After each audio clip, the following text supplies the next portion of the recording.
All right, welcome back. We are going to do dot plot notes today. You might hear my puppies and my husband in the background.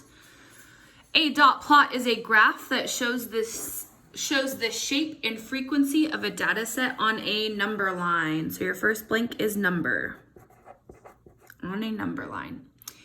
A dot or X is placed above the number line each time a value occurs. A dot plot is also called a strip plot. The mean is the average. To find the mean, add up all the numbers and divide by the number of numbers. The median is the middle number. To find the median, list the numbers in order from least to greatest. The mode is the value that occurs the most. The range is the difference between the largest and the smallest values. The range can be described as the spread of a set of data.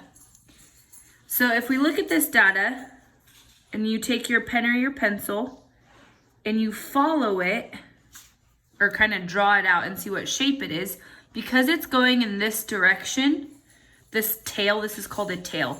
So because it tails off in this direction and you see these two pieces of data, which are also called outliers, so it's pulling the data this way. So that means that this data is skewed right. When data is skewed this way, usually the mean is greater than the median of the data. Usually the median is greater than the mode. So then if we do this one,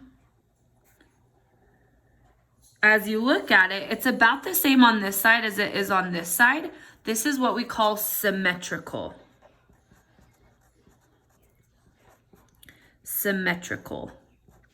The data is symmetrical. Usually the mean, median, and mode are about the same in these cases.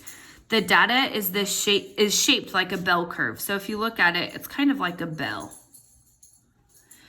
This data here, if we take our pen or our pencil and draw it out, we'll notice that our tail goes out to the left and we have our outliers here and it's pulling the data this way. So this data is skewed left.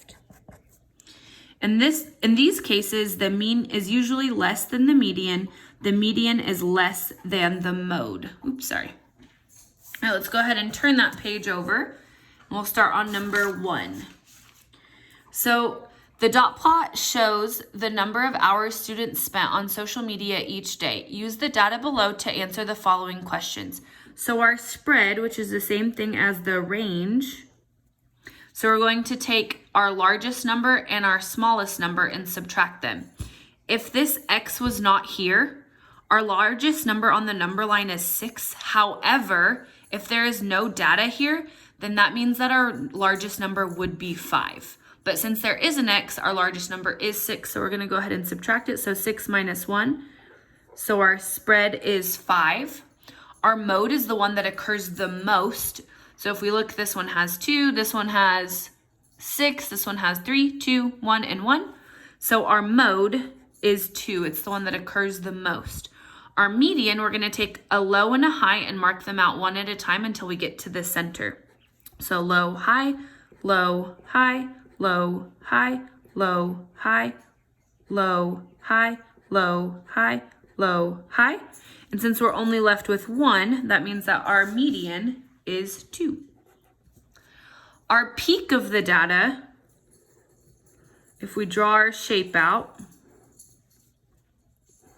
our peak of the data is kind of like a mountaintop. So where is it the tallest? It's the tallest at 2. It's kind of like the mode a little bit. The data is skewed to the, well, if we draw it out, our tail goes out to the right. So this data is skewed to the right. What percentage of students spent 3 or 4 hours on social media each day? So the first thing we're going to do, well, we know it's looking for a percent. So we know we're going to use part over total or whole, depending on what you like to say, equals percent over 100. So now we're going to have to figure out 3 or 4 hours. So if we look at 3, we have 3 here. And if we look at 4, we have 2. So when we add them together, we're at 5. So our part is 5. And to find our total, we're going to have to count out all of our x's. So we have 1, 2, 3, 4, 5, 6, 7, 8, 9, 10, 11, 12, 13, 14, 15. So we have 5 out of 15 equals, since we're looking for the percent, we can either keep it as percent or we can write it as our x over 100. And you can cross multiply and divide, or you can figure out how to get from 15 to 100. Since 15 doesn't go into 100 evenly, let's go ahead and cross multiply and divide. So you're going to multiply the ones that are opposite from one another. So 15 times x is 15x, and 5 times 100 is 500. And then if you remember back to last semester when we did two-step equations, if we draw our railroad tracks, how do we undo 15 times x? Well, the opposite of multiplying, or the inverse of multiplication, is division. So we need to divide by 15 on both sides. So 15 divided by 15 is 1. So we're going to 1 it out and bring down our x. And 500 divided by 15, remember, no calculators unless it's in your accommodations. 15 goes into 5 0 times. And then 15 goes into 50 3 times. 3 times 15 is 45. Subtract, you get 5, bring down our 0. Oops. 15 goes into 53 times. Uh-oh, are you guys starting to see a pattern? 3 times 15 is 45. Subtract, we get our 5. We have nothing here left, so we got to add our decimal and our 0. Go ahead and bring down our 0 and bring up our decimal. How many times does 15 go into 50? 3 times, and you are exactly right. This is going to continue to repeat forever. So our x, or our percent, is 33.3 repeating percent. And that would be your answer. All right, number 2. A teacher asked 20 students how many books they read last summer. The dot plot displays the data. What is the median book read? Remember, the median is the middle. So we're going to start at the bottom, or at a low, and go mark out a high. So low, high, low, high, low, high, low, high, low, high, low, high, low, high, low, high, low, high. You have 2 left in the center, but because they're both over the 2, your median is still 2.